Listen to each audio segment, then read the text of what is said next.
Good morning students. मैं Jagdish Meena, assistant professor in chemistry, government PG college Karauli. Students, हम पढ़ते हैं, आज जो टॉपिक हम पढ़ेंगे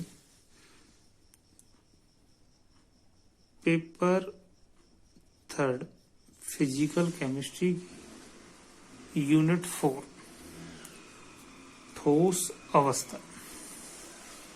देखिए स्टूडेंट्स, कोई भी पदार्थ है, यह पदार्थ छोटे छोटे अवयवी कणों से मिलकर बना होता है। अब ये जो छोटे छोटे अवयवी कण हैं, इन अवयवी कणों के मध्य कुछ आकर्षण बल पाए जाते हैं और इस आकर्षण बल के आधार पर इन अवयवी कणों के मध्य एक निश्चित दूरी होती है। तो पदार्थ के अवयवी कणों के मध्य पाए जाने वाले आकर्षण बल और इस निश्चित दूरी के आधार पर इस पदार्थ की अवस्था को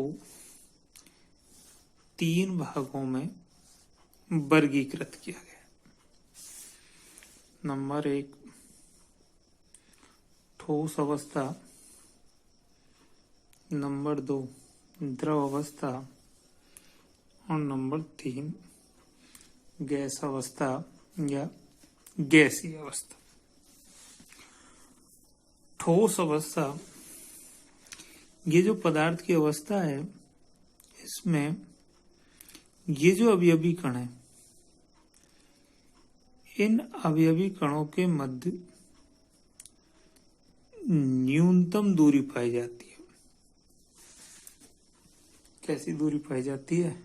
न्यूनतम। और इनके मध्य प्रबल आकर्षण बल पाए जाते हैं। आकर्षण बल कैसे होते हैं? प्रबल। तो इस न्यूनतम दूरी और प्रबल आकर्षण बल के कारण पदार्थ की इस अवस्था का आकार, आकृति और द्रव्यमान, ये सारे गुण निश्चित होते हैं। नंबर 2 गैसीय अवस्था, कि ये जो अवस्था है, इसमें अवयवी कण जो, इन अवयवी कणों के मध्य अधिकतम दूरी पाई जाती है। इनके मध्य जो दूरी है वो कैसी है? अधिकतम। और इनके मध्य जो आकर्षण बल है, यह है आकर्षण बल न्यूनतम होता है। अर्थात इस अवस्था में अवयवी कणों के मध्य अधिकतम दूरी और न्यूनतम आकर्षण बल पाया जाता है, जिसके कारण इस अवस्था का आकार, आकृति और आयतन, ये सभी गुण निश्चित होते हैं। अब इन दोनों अवस्थाओं के बीच में रह गई एक द्रव अवस्था। अब ये जो द्रव अवस्था है, इसमें ये जो अवयवी कण है, इन अवयवी कणों के मध्य की दूरी इस ठोस से अधिक होती है। ठोस से कैसी है? अधिक है। लेकिन ये जो गैसीय अवस्था के अवयवी कण है, इनसे कैसी होती है? कम होती है। गैसीय अवस्था के अवयवी कणों से कैसी होती है? कम होती है। और ये जो आकर्षण बल है, ये आकर्षण बल इस ठोस अवस्था की तुलना में कम होते हैं, लेकिन इस गैसीय अवस्था की तुलना में अधिक होते हैं। अर्थात इस अवस्था में इन दोनों के मध्यवर्ती गुण पाए जाते हैं, जिसके कारण इस द्रव अवस्था का आकार और आकृति ये दोनों अनिश्चित होती, लेकिन इनका जो आयतन है ये आयतन निश्चित होता है। तो ऐसी अवस्था को कहते हैं हम द्रव अवस्था। और ये तीनों ही अवस्था हमारे सिलेबस में है, द्रव, गैस और ठोस। आप हमारे जो यूनिट है वो है ठोस अवस्था, तो हम कंसंट्रेट करते हैं हमारी ठोस अवस्था। तो हम ये कहें कि पदार्थ की जो ठोस अवस्था है वो एक ऐसी अवस्था है जिसमें अवयवी कणों के मध्य प्रबल आकर्षण बल और न्यूनतम दूरी पाई जाती है। क्या पाए जाते हैं? प्रबल आकर्षण बल और न्यूनतम दूरी पाई जाती है। और इस अवस्था में पदार्थ की आकार, आकृति और द्रव्यमान ये कैसे होते हैं? निश्चित। ऐसी अवस्था को हम ठोस अवस्था कहते हैं। उसे क्या कहते हैं हम? ठोस अवस्था। अब ये जो ठोस पदार्थ है, ये ठोस पदार्थ दो प्रकार के होते हैं। एक तो क्रिस्टलीय ठोस और नंबर 2 अक्रिस्टलीय ठोस। ये हम सीनियर में भी पढ़ के आए हैं। ये चैप्टर क्रिस्टलीय ठोस, लेकिन यह थोड़ा सा ब्रॉड है, जो 3-4 क्लास के बाद आया था। क्रिस्टलीय ठोस ये ऐसे ठोस पदार्थ हैं जो दृढ़, कठोर और असंपीड़ित प्रकृति के होते हैं। कैसे होते हैं? असंपीड़ित प्रकृति के होते हैं। और इस अवस्था में यह जो क्रिस्टलीय ठोस है, इन क्रिस्टलीय ठोस के ये जो अवयवी कण हैं, इन अवयवी कणों की निश्चित ज्यामिति पाई जाती है। ज्यामिति कैसी होती है? निश्चित। जिसके कारण हम ये कहें कि ये क्रिस्टलीय ठोस विषमदैशिक प्रकृति के होते हैं। कैसे होते हैं? विषमदैशिक प्रकृति के। अर्थात इन ठोस पदार्थों के जो भौतिक गुण हैं, ये जो क्रिस्टलीय ठोस हैं, इनके जो कुछ भौतिक गुण भी, जैसे विद्युत चालकता, ऊष्मा की चालकता, कठोरता, इनके अपवर्तनांक, इनकी तन्यता, ये सारी जो भौतिक गुण हैं वो अलग अलग दिशाओं में कैसे होते हैं? अलग अलग होते हैं। तो वो ठोस कैसे कहलाते हैं? विषमदैशिक ठोस या क्रिस्टलीय ठोस। ये जो क्रिस्टलीय ठोस पदार्थ हैं, इनके गलनांक निश्चित होते हैं। अर्थात एक निश्चित टेम्परेचर पर ही ये ठोस अवस्था से सीधे द्रव अवस्था में परिवर्तित हो जाते। तो ये क्रिस्टलीय ठोस ही वास्तविक ठोस कहलाते हैं। ये कैसे ठोस हैं? वास्तविक ठोस। जैसे हम आयरन लें, सोडियम क्लोराइड या नमक, कॉपर, सिल्वर और औरस, ये सभी कैसे हैं? क्रिस्टलीय ठोस। नंबर 2, अक्रिस्टलीय ठोस।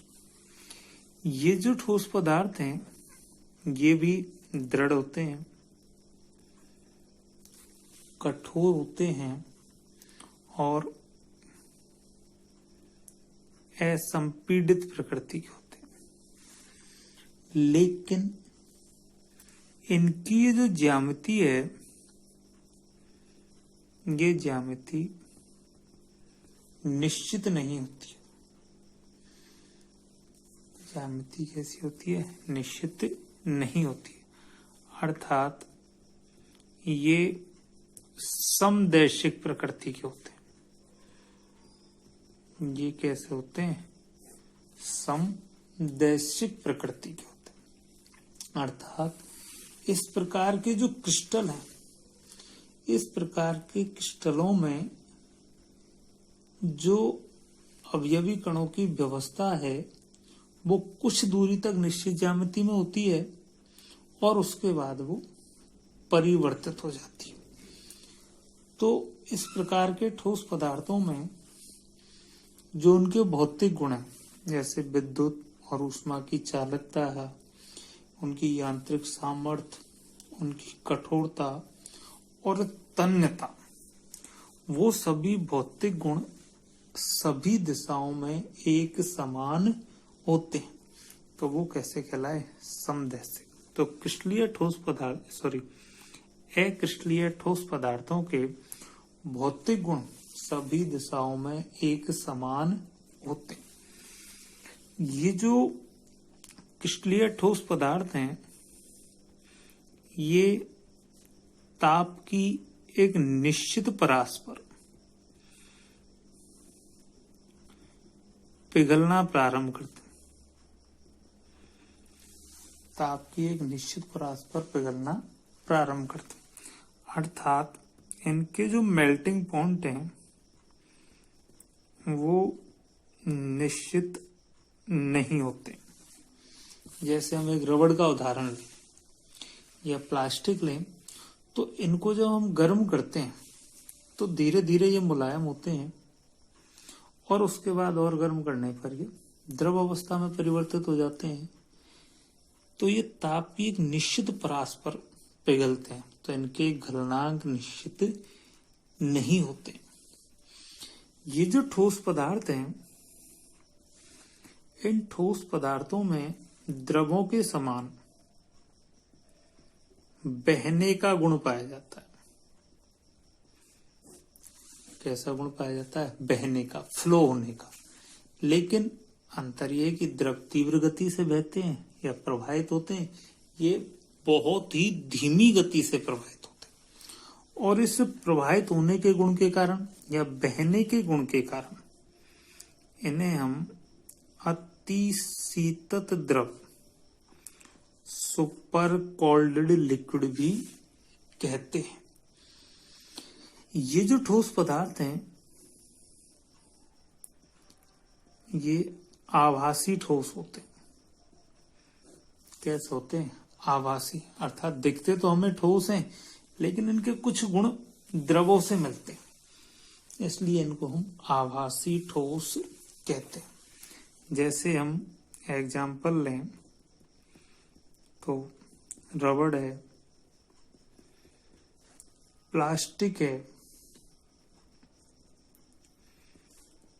गोंद है और कांच, ये अक्रिस्टलीय ठोस पदार्थों के उदाहरण। तो हम इसके आधार पर इनका अंतर करते हैं। आसानी से अंतर भी कर सकते हैं। हमने कहा कि ये जो क्रिस्टलीय ठोस पदार्थ हैं, इनके गलनांक निश्चित होते हैं। गलनांक कैसे होते हैं? निश्चित। और इनके गलनांक अनिश्चित होते हैं, या कहीं ताप की एक निश्चित परास पर पिघलना प्रारंभ करते हैं। अब यदि इन क्रिस्टलीय अक्रिस्टलीय ठोसों का टेम्परेचर और टाइम के मध्य एक ग्राफ खींचा जाए, या इनका एक शीतलन वक्र खींचे, तो क्रिस्टलीय ठोस पदार्थों में डिसकंटिन्यूअस शीतलन वक्र प्राप्त होता है। जैसे यदि यहां मान लीजिए हम टेम्परेचर लें, सेंटीग्रेड में, या हम टाइम लें, तो जैसे जैसे ठोस को हम गर्म करेंगे धीरे धीरे, और इस तरह का डिसकंटिन्यूअस,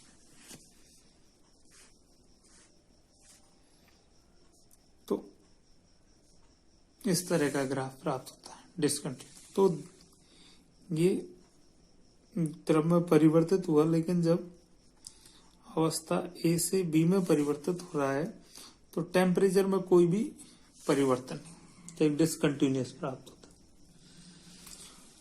और यदि हम अक्रिस्टलीय ठोस पदार्थों का इस प्रकार का ग्राफ बनाते हैं, यदि मान लीजिए हम यहाँ पर ले रहे हैं टेम्परेचर और यहाँ ले रहे हैं टाइम सेकंड या मिनट में, तो हमें इस प्रकार का एक कंटिन्यूअस वक्र प्राप्त होता है, जिसमें हमें पता ही नहीं लगता है कि कब पदार्थ ठोस से द्रव अवस्था में परिवर्तित हो जाता है। इसी तरह एक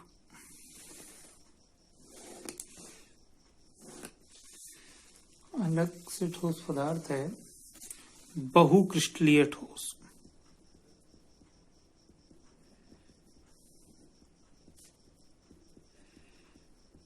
बहुक्रिस्टलीय ठोस, ये जो बहुक्रिस्टलीय ठोस हैं, ये मान लीजिए एक बहुक्रिस्टलीय ठोस है। अब ये ऐसे ठोस पदार्थ हैं जो एक पिंड के रूप में पाए जा रहे हैं, और ये अक्रिस्टलीय ठोस की तरह व्यवहार करते हैं। आप पिंड में हैं तो किसकी तरह व्यवहार करेंगे? अक्रिस्टलीय ठोस की तरह। अर्थात अब जब ये एक पिंड है तो ये अक्रिस्टलीय ठोस की तरह व्यवहार कर रहा है, तो इसकी संदैशिक प्रकृति होगी, इसका गलनांक निश्चित नहीं होगा, इसमें बहने का गुण पाया जाएगा, तो ये आभासी ठोस होगा।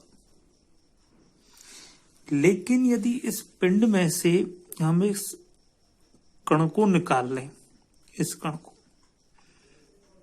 या और इस एक कण का अध्ययन करें, तो यह है कण क्रिस्टलीय ठोस के समान गुण प्रदर्शित करता। अर्थात इस परिस्थिति में इसकी ज्यामिति निश्चित होती है, इसमें विषम दैशिक गुण पाए जाते हैं, इसका गलनांक निश्चित होता है, इसके जो भौतिक गुण हैं वो अलग अलग दिशाओं में अलग अलग पाए जाते हैं। तो ऐसे ठोस पदार्थों को हम बहुक्रिस्टलीय ठोस पदार्थ कहते हैं। अर्थात ये जो बहुक्रिस्टलीय ठोस पदार्थ हैं, इनके जैसे अगर हम उदाहरण देखें तो मोस्टली जो इनऑर्गेनिक सॉलिड है, जो पॉलीक्रिस्टलाइन है और रॉक्स हैं, बर्फ है, ये सब क्या उदाहरण है बहुक्रिस्टलीय ठोसों के। जो अकार्बनिक धातु हैं वो कॉमनली बहुक्रिस्टलीय ठोसों के समान गुण प्रदर्शित करते हैं। थैंक यू, धन्यवाद।